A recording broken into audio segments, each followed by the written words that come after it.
नमस्कार, स्वागत है आपका सत्य हिंदी के खास कार्यक्रम सुनिए सच में। मैं हूं नीलू व्यास और इस प्रोग्राम के जरिए हम आप तक पहुंचाते हैं दिन भर की 5 बड़ी खबरों का विश्लेषण। तो चलिए शुरुआत करते हैं आज की हेडलाइन से। समीर वानखेड़ पर कसा जा रहा है शिकंजा, घूस के आरोप में जांच के आदेश। आश्रम 3 को लेकर बजरंग दल का हंगामा, प्रकाश झा पर स्याही फेंकी और टीम को पीटा। प्रियंका गांधी का बड़ा ऐलान, जीते तो होगा 10 लाख तक का इलाज मुफ्त। पाकिस्तान से मैच हारा भारत, कोहली और शमी पर शर्मनाक हमले। और फेसबुक पर फिर उठे सवाल, आंतरिक सिस्टम ही देता है नफरत को बढ़ावा। तो चलिए शुरुआत करते हैं हमारी आज की पहली बड़ी खबर से, और वो खबर जुड़ी हुई है मुंबई ड्रग्स केस के मामले में। जो नारकोटिक्स कंट्रोल ब्यूरो के जो जोनल डायरेक्टर हैं समीर वानखेड़, उनकी ऐसा लग रहा है कि मुश्किलें बढ़ती जा रही हैं। और मुश्किलें इसलिए बढ़ती जा रही हैं क्योंकि अब जो उन पर घूस के आरोप लगाए जा रहे थे उसको विजिलेंस की जांच उन पर शुरू हो गई है। यानी कि विजिलेंस की जो टीम है वो उन सारे आरोपों की जांच करेगी। अब कल क्या हुआ था? रविवार के दिन प्रभाकर सैल, जो कि केपी गोसावी के बॉडीगार्ड माने जाते हैं, उन्होंने इस बात का आरोप लगाया था कि आर्यन खान को छोड़ने के लिए 25 करोड़ रुपए के फिरौती की मांग की गई थी। कुल मामला जाकर 18 करोड़ में निपटा था और जिसमें से 8 करोड़ समीर वानखेड़ को जाने थे। साथ में प्रभाकर सैल ने यह भी कहा कि कुछ 8 या 10 ब्लैंक पेपर्स पर उनसे सिग्नेचर्स कराए जा रहे थे। तो इन आरोपों के बाद अब विजिलेंस की जांच बैठ गई है। उधर समीर वानखेड़ को दिल्ली तलब किया गया है। अब वो अपना पद छोड़ेंगे, उनसे गृह मंत्रालय क्या कुछ कहता है ये अभी अटकलों का विषय है। और लोग ये अटकलें लगा रहे हैं कि हो सकता है कि समीर वानखेड़ को अपना पद छोड़ना पड़े क्योंकि उन पर विजिलेंस की जांच बैठ चुकी है। जो एनसीबी के जो उप महानिदेशक हैं ज्ञानेश्वर सिंह, तो इंडिया टुडे ने उनसे पूछा था कि क्या वानखेड़ के खिलाफ जो आरोप लगे हैं क्या वो अपना पद छोड़ेंगे। तो उन्होंने कहा अभी ये सब कहना जल्दबाजी होगा और ये जो पूरा मामला है ये जांच की निगरानी में है। उन्होंने कहा कि वो पद छोड़ेंगे या नहीं छोड़ेंगे ये कहना अभी जल्दबाजी होगा। अब नवाब मलिक वर्सेस समीर वानखेड़ का जो घमासान है वो लगातार जारी है। आज दूसरी तरफ नवाब मलिक ने उनके जन्म प्रमाण पत्र को लेकर ट्विटर पर पोस्ट किया है और उन्होंने कहा है कि जो दस्तावेज हैं जन्म प्रमाण पत्र को लेके वो फर्जी हैं। और उन्होंने कैप्शन दिया है अपने ट्विटर पोस्ट पर कि यहाँ से शुरू हुआ फर्जीवाड़ा। यानी कि जो उनके जन्म प्रमाण पत्र हैं उसमें उनके पिता का नाम दाऊद के बताया जा रहा है, दाऊद के वानखेड़, जबकि उनका नाम है ज्ञानेश्वर वानखेड़े के नाम से जो रियल नाम है ये है। तो एक तरीके से गलत डॉक्यूमेंट्स के आरोप लगा रहे हैं नवाब मलिक। और लगातार नवाब मलिक का जो हमला है वो लगातार उन पर बना हुआ है। और जिस तरीके से केपी गोसावी के जो बॉडीगार्ड हैं और प्रभाकर सैल के जो आरोप हैं उन आरोपों को लेकर अब समीर वानखेड़ ने हलफनामा दायर किया है।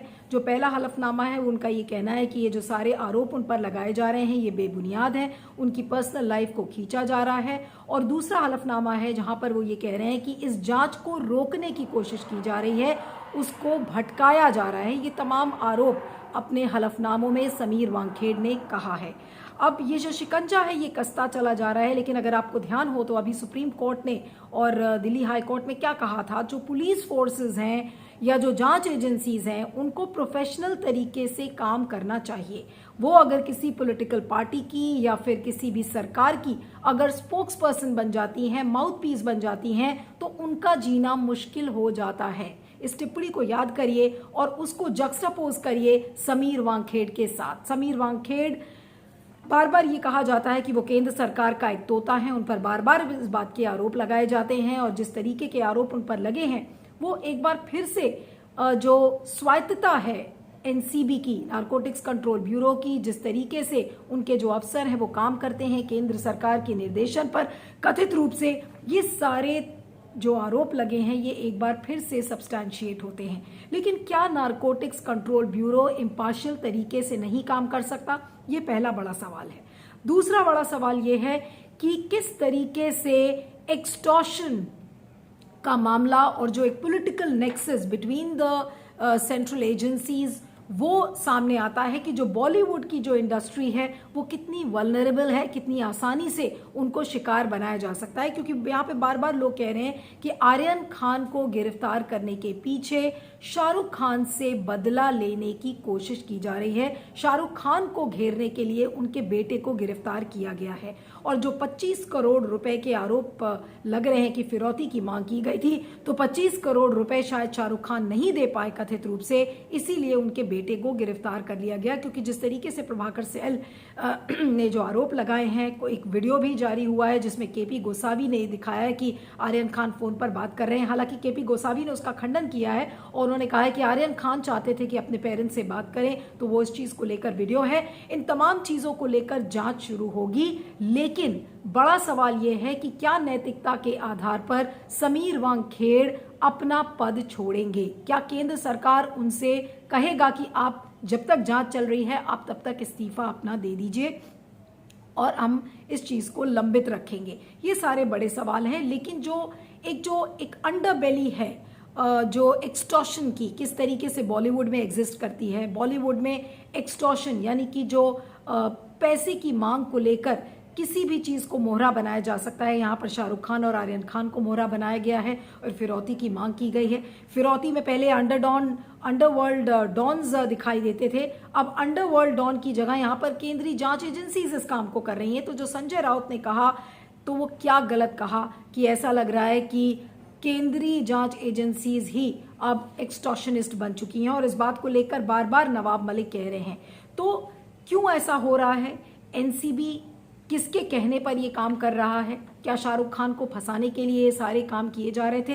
ये जिस तरीके से पूरी स्क्रिप्ट लिखी गई है आर्यन खान की गिरफ्तारी की, तो इस पर एक बॉलीवुड फिल्म भी बन सकती है। और इसके पहले हमने 80s और 90s के दशक में देखा था कि इस तरीके से बॉलीवुड में होता था और आज ये चीज सामने नजर आ रही है कि किस तरीके से एनसीबी, बॉलीवुड का एक एक्सटॉर्शन रैकेट चलता है। बॉलीवुड को आसानी से एक टारगेट बनाया जाता है, किसी के बेटे को भी, किसी को भी फंसा दिया जाता है। ये इसका एक सीधा साधा एग्जाम्पल है। लेकिन इससे भी बड़ी जो एक चिंता का विषय है कि जो केंद्रीय जांच एजेंसीज हैं वो निष्पक्षता से अभी भी काम नहीं कर पा रही हैं। वो अभी भी एक पॉलिटिकल ऑर्गन, पॉलिटिकल माउथपीस बनकर काम करती हैं, जिससे कि केंद्र सरकार का जो पॉलिटिकल एजेंडा है वो सिद्ध होता है। लेकिन बड़ा सवाल ये है कि समीर वांगखेड़, जो आज रात, ये बताया जा रहा है सूत्रों के हवाले से कि वो आज रात ही दिल्ली पहुंच जाएंगे, तो दिल्ली पहुंचने के बाद क्या वो अपना इस्तीफा देंगे? अब ये पूरा मामला कोर्ट में है, इसलिए अब ज्यादा कुछ इस पर टिप्पणी करना अभी बहुत ज्यादा ठीक नहीं होगा। लेकिन देखना यह होगा कि समीर वांगखेड़ अपना पद छोड़ेंगे या नहीं छोड़ेंगे। इस पर फीडबैक दीजिएगा, मैं आगे चलती हूँ। दूसरी खबर हमारी जुड़ी हुई है वेब सीरीज आश्रम 3 से जुड़ी हुई। जी हाँ, भोपाल में इस वेब सीरीज की शूटिंग चल रही थी।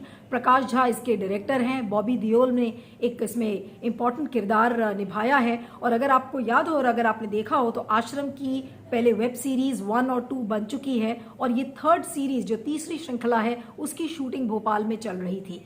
और जब ये शूटिंग चल रही थी तो बजरंग दल के लोग पहुंचे, उन्होंने सेट्स, जो आश्रम 3 का जो सेट था उसको तहस नहस किया, प्रकाश झा के ऊपर स्याही फेंकी और जो क्रू था उसको अच्छे से पीटा और इतना पीटा। और बाद में उन्होंने ये कहा कि किसी भी रीज़न की वजह से इस तरीके से अगर हिंदू धर्म को दिखाया जाएगा, क्योंकि अगर आपने देखा हो तो उसमें ये बताया गया था कि किस तरीके से आश्रम में जो महिलाएं हैं उनके साथ दुर्व्यवहार होता था, उनका जो हिंदू गुरुज थे वो सेक्सुअल एक्सप्लॉयटेशन करते थे। तो ये तमाम चीज़ें उसमें दिखाई गई थी। और अब बजरंग दल ने इस चीज़ को लेकर प्रकाश झा मुर्दाबाद, बॉबी देओल मुर्दाबाद, और बॉबी देओल कहाँ पर हैं उनको ढूंढने के नारे लग रहे हैं। तो इस तरीके से बजरंग दल ने एक बार फिर से संदेश देने की कोशिश की है कि हिंदू धर्म की भावनाएं आहत हो रही हैं। आखिर ये फ्रिंज एलिमेंट्स को कब तक बल मिलता रहेगा? इनको बिना सरकार की शह के, आज चाहे वो बजरंग दल हो या फिर कोई भी फ्रिंज एलिमेंट हो, वो इस तरीके से कैसे कर सकता है? धर्म की आड़ में किस तरीके से हिंसा को अंजाम दिया जा रहा है, और सिर्फ अंजाम ही नहीं दिया जा रहा है, उसके बाद सोशल मीडिया पर एक नैरेटिव भी गढ़ा जा रहा है। तो उससे आप सोच सकते हैं कि समाज में कितनी नफरत फैल रही है, समाज में कितना पोलराइजेशन, कितना ध्रुवीकरण हो रहा है हिंदू बनाम मुसलमानों का। आप ये सोच सकते हैं, और हिंदू धर्म के नाम पर किस तरीके से भावनाओं को एकाग्रित करने की कोशिश की जा रही है।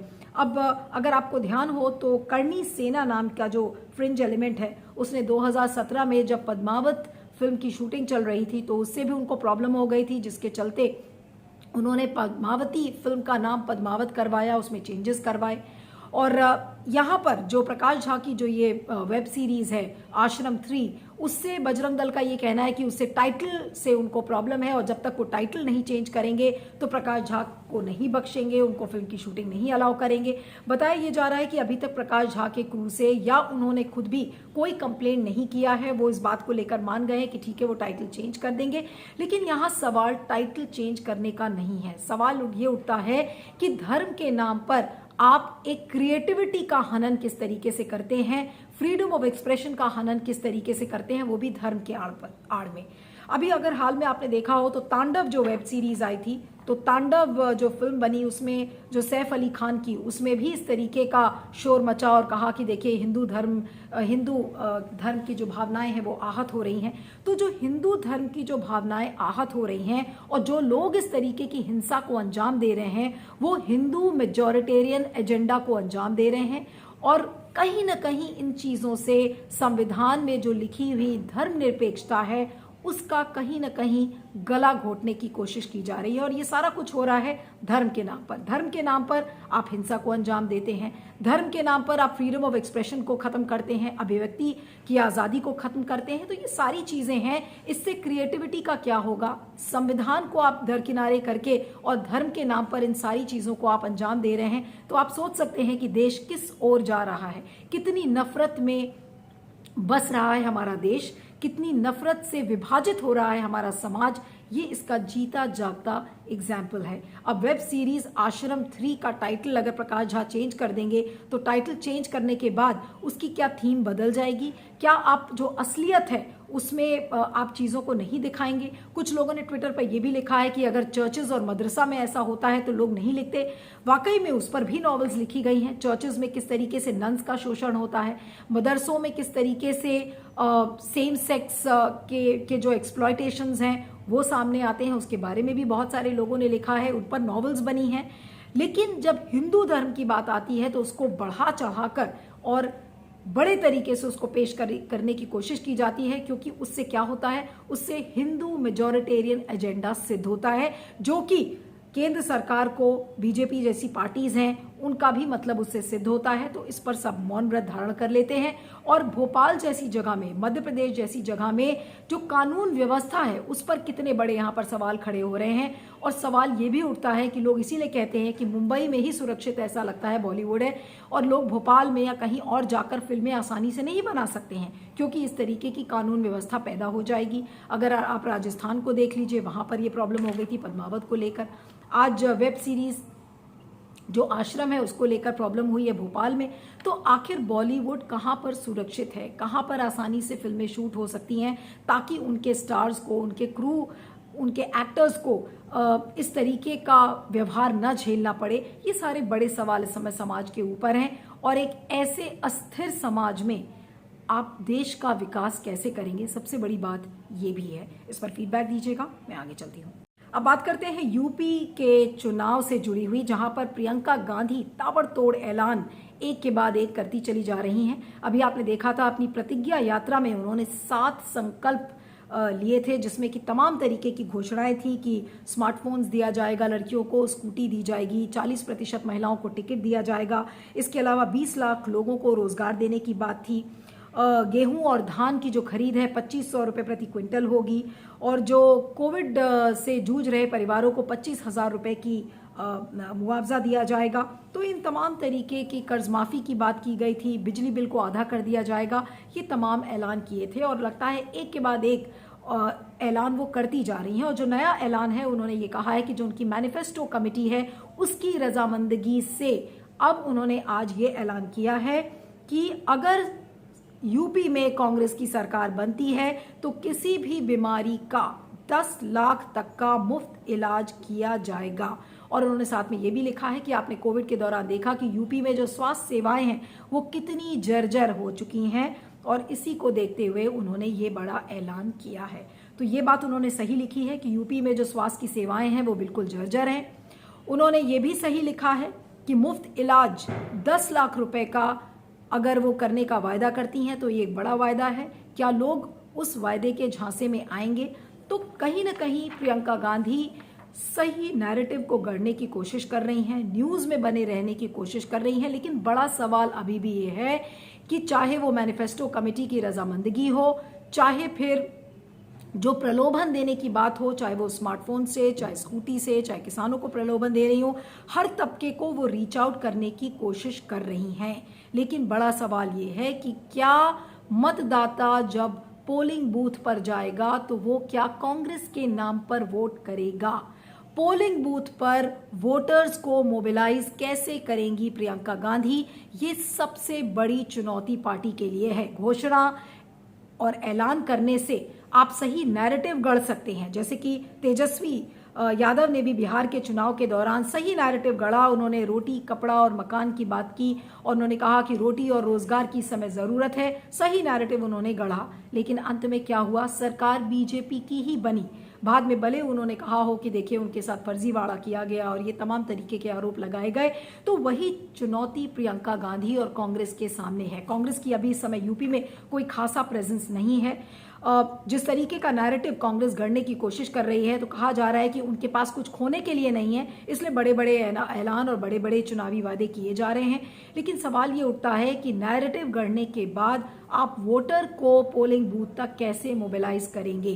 क्या कांग्रेस का जो कार्यकर्ता है, जमीन पर जो ग्रास रूट वर्कर है, क्या वो डोर टू डोर जाकर वोटर्स को, मतदाताओं को मोबिलाइज कर पाएगा? ये सबसे बड़ा सवाल है और इस सवाल का जवाब शायद प्रियंका गांधी के पास भी नहीं है, क्योंकि प्रियंका गांधी सही नैरेटिव गढ़ रही हैं, लेकिन क्या उनके पास उन कार्यकर्ताओं की आर्मी है जैसे बीजेपी के पास है, जैसी आरएसएस के पास है, कि लोगों को घर से बाहर निकालें और पोलिंग बूथ तक जाकर ये इंश्योर करें कि लोग कांग्रेस के नाम पर वोट डालेंगे? तो सही नैरेटिव गढ़ रही हैं, न्यूज़ में लगातार बनी हुई हैं। कई लोग ये भी कह रहे हैं कि योगी जी को अच्छी पटखनी दे सकती हैं प्रियंका गांधी अगर उन्होंने सही डायनामिक्स को प्ले आउट कर लिया, सही गठबंधन को प्ले आउट कर लिया। लेकिन फिर भी बड़ा सवाल ये है कि क्या कांग्रेस के नाम पर कितने लोग वोट डालेंगे? इस पर फीडबैक दीजिएगा, मैं आगे चलती हूँ। अगली खबर हमारी जुड़ी हुई है भारत और पाकिस्तान के T20 मैच को लेकर। कल आपने देखा था कि किस तरीके से भारत को बुरी हार का सामना करना पड़ा और भारत तो हार गया, लेकिन एक तस्वीर जो कि सबके मन में बस गई, वो तस्वीर थी कैप्टन विराट कोहली की, जब उन्होंने पाकिस्तान के कप्तान बाबर आजम को बधाई दी, उनको गले लगाया और 10 विकेट से हारा था भारत। उसके बाद विराट कोहली का जो ये जेस्चर था, ये सबका मन इसने जीत लिया। लेकिन सबका मन तो जीता, जिसको लेकर एक ट्विटर यूजर ने ये भी कहा कि ये तस्वीर ऐसी है जिसकी वजह से 1.75 अरब लोगों का मन जीत लिया विराट कोहली ने। लेकिन दूसरी ही तरफ एक बहुत ही नफरत भरा कैंपेन भी ट्विटर पर देखा गया और तमाम लोगों ने ये लिखना शुरू किया कि विराट कोहली कप्तानी छोड़ो का हैशटैग ट्रेंड करने लगा और उनकी 2 तरीके की तस्वीरें लगाई गई। एक IPL का मैच जो उन्होंने हारे थे और जो कल का जो मैच था वो हारा और उन्होंने कहा कि हार के बाद अब ये खुश हो रहे हैं। उसी तरीके से दीपा आर्या नाम के एक ट्विटर यूजर ने एक विराट कोहली की मीम बनाई और उसमें उन्होंने लिखा कि जानबूझकर वो भारत का मैच उन्होंने हारा है ताकि भारत को पटाखे न छोड़ने पड़े। तो ये तमाम तरीके का जो नैरेटिव गढ़ा गया, इसको लेकर ऐसा लग रहा था कि विराट कोहली पर ही सब निशाना साधने लगे हैं, क्योंकि उनका जो एक जेस्चर था जिसमें उन्होंने बाबर आजम को बधाई दी और पाकिस्तान की टीम को बधाई दिया। हालांकि उन्होंने बाद में ये भी इस बात को माना कि भारत की जो अच्छी शुरुआत थी वो नहीं थी, 10 विकेट से भारत हारा। लेकिन इस तरीके का एक नैरेटिव गढ़ना वो ये दिखाता है कि आज स्पोर्ट्स के फील्ड में भी कितने नफरत की बीज को बोया जा रहा है सोशल मीडिया के जरिए। पहले भी होता था कि भारत और पाकिस्तान मैच खेलते थे, भारत मैच हारता था और उसके बाद लोग बधाई देते थे, हैंडशेक करते थे, कई लोग गले लगा देते थे। लेकिन आज सोशल मीडिया के ज़माने में अगर आप मैच हार गए हैं भारत का और आपका मैच अगर पाकिस्तान से है तो फिर आपको आतंकी या आतंकवाद बताया जाएगा, एंटी नेशनल बताया जाएगा। सोशल मीडिया के दौर में जो स्पोर्ट्समैनशिप की जो एक स्पिरिट है वो ऐसा लग रहा है सोशल मीडिया ने खत्म कर दी है। लेकिन विराट कोहली का जो ये जेस्चर था वाकई में सराहनीय था। बहुत सारे लोगों ने इसकी सराहना की है, लेकिन जो एक बड़ा तबका जो इस जेस्चर की आलोचना कर रहा है आज, उसके लिए शायद इंट्रोस्पेक्शन का दौर है कि सोशल मीडिया के ज़माने में जहां पर समाज इतना पोलराइज्ड है, आप खेल में भी ध्रुवीकरण करने की कोशिश कर रहे हैं, खेल में भी बंटवारा करने की कोशिश कर रहे हैं, भावनाओं को बांटने की कोशिश कर रहे हैं। तो प्रतिस्पर्धा का क्या होगा, जो खेल भावना है उसका क्या होगा, उसका भी गला घोटने की कोशिश कर रहा है सोशल मीडिया। तो इससे अच्छा तो वो दौर था जब सोशल मीडिया का दौर नहीं होता था और लोग ऐसे जेस्चर्स की सराहना करते थे। तो कहीं ना कहीं सोशल मीडिया जो स्पोर्ट्समैनशिप है, स्पोर्ट्समैन स्पिरिट है, उसको कहीं ना कहीं खत्म करने की कोशिश कर रहा है और इस पर रोक कहीं ना कहीं लगनी चाहिए, क्योंकि उससे स्पोर्ट्स का खात्मा हो रहा है। स्पोर्ट्समैनशिप स्पिरिट की एक तरीके से उसका गला घोटने की कोशिश कर रहा है सोशल मीडिया। और इससे भी ज्यादा नफरत का जहर खेल के जरिए किस तरीके से बोया जाता है, ये उसका एक सीधा साधा एग्जाम्पल है। इस पर फीडबैक दीजिएगा, मैं आगे चलती हूँ। अब अपनी आखिरी खबर में, खेल में नफरत के बाद अब फेसबुक पर जिस तरीके से एक नफरती एजेंडा को परोसा जाता है, उससे जुड़ी हुई हमारी ये खबर है। और ये खबर जुड़ी हुई है एक रिसर्च पेपर की। FB के यानी कि फेसबुक के अपने ही एम्प्लॉयज ने, अपने ही रिसर्चर्स ने कुछ शोध किया था और कुछ चौंकाने वाली चीजें सामने आ रही हैं। हालांकि इसके बारे में पिछले साल वॉल स्ट्रीट जर्नल ने इसका उल्लेख भी किया था, जिसके बाद जो फेसबुक की पॉलिसी डायरेक्टर, इंडिया डायरेक्टर थी आखी दास, उन्होंने रिजाइन भी कर दिया। उन पर आरोप लगे गए कि जिस तरीके से एंटी मुस्लिम एजेंडा को परोसा जाता है, वहां पर बीजेपी के अगर लोग होते हैं तो उनके खिलाफ फेसबुक कोई कार्रवाई नहीं करता है। अब जो ये रिपोर्ट आई है, इस रिपोर्ट का आधार है फेसबुक ने 4 फरवरी 2019 को एक फेसबुक के एम्प्लॉय ने ही एक नया यूजर अकाउंट बनाया, एक डमी अकाउंट बनाया और उन्होंने कहा कि हम देखेंगे कि अगर न्यूयॉर्क में बैठा हुआ इंसान फेसबुक को किस तरीके से परोसता है और केरला में बैठा हुआ इंसान एक फेसबुक को कैसे, उनके पेजेस को देखता है, उस पर हम ये शोध करेंगे। तो एम्प्लॉय ने क्या किया, एक टेस्ट यूजर अकाउंट बनाया और उस टेस्ट यूजर अकाउंट को 3 हफ्ते तक जिंदा रखा और इसी बीच 40 जवान हमारे देश के मारे गए थे। JNK में अटैक हुआ था और उस दौरान की जो एक नोट बनाई गई है फेसबुक के रिसर्चर्स द्वारा, उसका टाइटल है an Indian test users descent into a sea of polarising nationalistic messages. और उसमें बहुत सारी चीज़ों में जो ये रिसर्चर है इसने पाया है कि कंपनी एंटी मुस्लिम एजेंडा को परोसने की कोशिश करती है। जहां पर बीजेपी के लोग होते हैं, यानी कि सत्ताधारी लोगों के खिलाफ फेसबुक उस तरीके से एक्शन नहीं लेता जैसे कि लेना चाहिए। और इस रिसर्चर ने ये लिखा है कि should we as a company have an extra responsibility for preventing integrity harms that result from recommended content. अब इस शोध में पाया गया है कि जो फेसबुक के जो 2 आधार हैं, जो रिकमेंडेशंस हैं कि आप क्या चीज़ देखें क्या चीज़ ना देखें, जो एल्गोरिथम के जरिए जो चीज़ परोसी जाती है, सजेशंस में जो आता है कि आप ये ग्रुप ज्वाइन कर लें तो आपको फेसबुक ये दिखाएगा, तो उसमें ये पाया गया कि हेट स्पीच यानी कि नफरत भरी स्पीचेस, नफरत भरे वीडियोस, यहाँ तक कि ये जो 3 हफ्ते का जो शोध था उसमें ये पाया गया कि डेड बॉडीज के तमाम विजुअल्स को दिखाया गया। और उस रिसर्चर ने कहा कि उसने अपनी जिंदगी में इतनी सारी डेड बॉडीज कभी भी नहीं देखी। तो यानी कि चयनात्मक तरीके से फेसबुक अपने हेट स्पीच को, मिस इन्फॉर्मेशन कैंपेन को, जो भड़काऊ भाषणें हैं वो दिखाता है, एंटी मुस्लिम एजेंडा को परोसने की कोशिश करता है। और ये भी उस शोध में बताया गया है कि अभी भी इस साल भी मार्च के महीने में फेसबुक इस बात को लेकर मंथन कर रहा था कि इस चीज़ों को कैसे रोका जाए। लेकिन एम्प्लॉयज़ ने अपने ये जो सारी जो चीज़ें हैं, फेसबुक का जो एम्प्लॉय है, जो विसल ब्लोअर कहलाता है, फ्रांसिस हेगन, उनके द्वारा इन चीज़ों को फ्लैग किया गया था।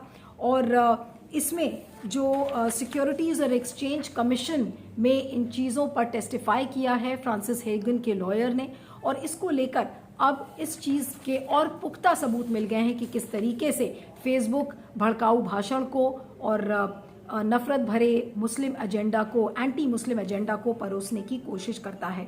और एक यूज़र ने तो ये भी लिखा है, फेसबुक के एम्प्लॉय ने, कि barbarism is allowed to flourish on our network, यानी कि जिस तरीके की बर्बरता को फेसबुक पर परोसने की कोशिश की जाती है, ये वाकई में एक चिंता का विषय है। और उस एम्प्लॉय ने ये भी लिखा है कि फेसबुक को ये बातें पता है, लेकिन भारत के संदर्भ में, क्योंकि भारत में फेसबुक का सबसे बड़ा मार्केट है, 340 मिलियन यूजर्स फेसबुक के हैं, 400 लोग व्हाट्सएप पे एग्जिस्ट करते हैं, और दिल्ली राइट्स में जिस तरीके से, और दिल्ली राइट्स का यानी कि जो उत्तर पूर्वी दिल्ली में दंगे हुए थे, उसका खासकर यहाँ पर संदर्भ उल्लेख किया गया है। कोरोना जिहाद की बात की गई है और किस तरीके से ये वीडियोस दिखाए गए थे कि जो मुस्लिम समुदाय के लोग हैं वो हॉस्पिटल्स में जो डॉक्टर्स हैं उनके ऊपर थूकते हैं। इस तरीके के जो वीडियोस, फेक वीडियोस को परोसा गया था, उससे किस तरीके का एक कम्युनल एजेंडा फेसबुक ने परोसने की कोशिश की थी। तो ये बातें अब सारी सामने आई हैं कि किस तरीके से फेसबुक एक खतरनाक टूल सोसाइटी के लिए बन गया है। हालांकि फेसबुक के जो, और उसमें इसी डॉक्यूमेंट में एक लोटस महल का भी जिक्र किया गया है, जिसमें कि बीजेपी के ही नेताओं ने मल्टीपल अकाउंट्स बनाए हैं और उससे एंटी मुस्लिम एजेंडे को परोसा जाता है। तो इन तमाम चीज़ों का इसमें उल्लेख किया गया है। ये भी कहा जा रहा है कि जो भाषा को लेकर जो क्लासिफायर्स हैं और जो वो नहीं ठीक से बनाए गए हैं। हालांकि फेसबुक ने अपना बंगाली क्लासिफायर बना लिया था 2020 में, हिंदी का जो क्लासिफायर है वो 2018 में ही बना लिया गया था, लेकिन हिंदी और बंगाली में जिस तरीके के नफरत भरे एजेंडे को परोसा गया है, उससे कंट्रोल नहीं करने की कोशिश करता है फेसबुक। क्यों? क्योंकि उसे डर है कि वो अपना मार्केट खो बैठेगा। तो इन चीज़ों को लेकर एक टेस्टिफाई किया है, और फ्रांसिस हेगन जिसकी मैंने बात की है, तो अनवेरिफाइड अकाउंट्स फेसबुक पे देखे गए हैं, बॉट्स अकाउंट्स देखे गए हैं, जिसके ज़रिए नफरत भरे एजेंडे को परोसा गया है। ये फेसबुक की अपनी ही रिसर्च टीम ने पाया है, और जिसको लेकर डॉक्यूमेंट्स लीक हुए, और इन लीक डॉक्यूमेंट्स को वॉल स्ट्रीट जर्नल और तमाम अखबारों ने इसको छापा है, और इसके ज़रिए ये खबर सामने आई है कि जो फेसबुक का ही एम्प्लॉय था, वो विसल ब्लोअर बनकर सिक्योरिटीज़ एंड एक्सचेंज कमीशन के सामने उसने इस बात को टेस्टिफाई किया है। अब इससे बड़ी और आपको सबूत क्या मिलेगा कि फेसबुक किस तरीके से नफरत भरे एजेंडे में मदद करता है। क्यों? क्योंकि वो उसको कमर्शियली सूट करता है, उसका बिजनेस इंटरेस्ट में दखलंदाजी ना हो, उसका बिजनेस इंटरेस्ट बना रहे भारत में, इसलिए वो सत्तारूढ़ लोगों के पक्ष में एजेंडे को परोसने की कोशिश करता है। समाज में क्या हो रहा है इससे कोई मतलब नहीं है। हालांकि फेसबुक के जो स्पोक्स पर्सन्स हैं वो बार बार इस बात को कहते हैं कि हम इस नफरत भरे एजेंडे को हम परोसते नहीं हैं, हमारे पास क्लासिफायर्स हैं, हमारे पास मॉडरेटर्स बने हुए हैं, जिससे हम अपने फैक्ट चेकिंग करते हैं, बैलेंसिंग करते हैं। लेकिन जब बिजनेस की बात आती है तो इससे बड़ा उदाहरण नहीं है कि फेसबुक किस तरीके से समाज की जो डिग्निटी है, समाज की जो एकता है, उससे भी समझौता करने में पीछे नहीं हटता। क्योंकि आप समाज में अगर नफरत भरे एजेंडे को परोसते हैं, क्योंकि उससे आपका बिजनेस सिद्ध होता है, तो आप सोच सकते हैं कि इस समय फेसबुक समाज के लिए एक कितना खतरनाक टूल बन सकता है, जिसका बेजा इस्तेमाल करती हैं पॉलिटिकल पार्टीज, जिसका बेजा इस्तेमाल करते हैं फ्रिंज एलिमेंट्स, जिसका बेजा इस्तेमाल करते हैं दंगाई। और उसका सीधा साधा आपको एग्जाम्पल हमने बताया पिछले साल का, उसके पहले जब 2019 का आपको एग्जाम्पल बताया कि जिस तरीके से जब अटैक हुआ था जिसमें 40 जवान मारे गए थे, तो उस समय से ही आप देख लीजिए फेसबुक शोध कर रहा है, लेकिन शोध करने के बावजूद अपने ही एम्प्लॉयज की बात नहीं मानता, अपनी ही रिसर्च फाइंडिंग्स को नहीं मानता। क्यों? क्योंकि उसका बिजनेस इंटरेस्ट ना हैम्पर हो। आप सोच सकते हैं कि फेसबुक कितना खतरनाक टूल हो सकता है। तो सब कुछ जो लिखा है, सब कुछ जो दिखाया जा रहा है फेसबुक, उसको बिल्कुल भरोसेमंद तरीके से ना ले। सुनिए सच की 5 बड़ी खबरों में इतना ही। आप इस पर फीडबैक जरूर दीजिएगा। मेरा ट्विटर हैंडल है @neelu317। आप देखते रहिएगा सुनिए सच और बने रहिएगा सत्य हिंदी के साथ। Thank you so much. सत्य हिंदी का ऐप डाउनलोड करें गूगल प्ले स्टोर पर।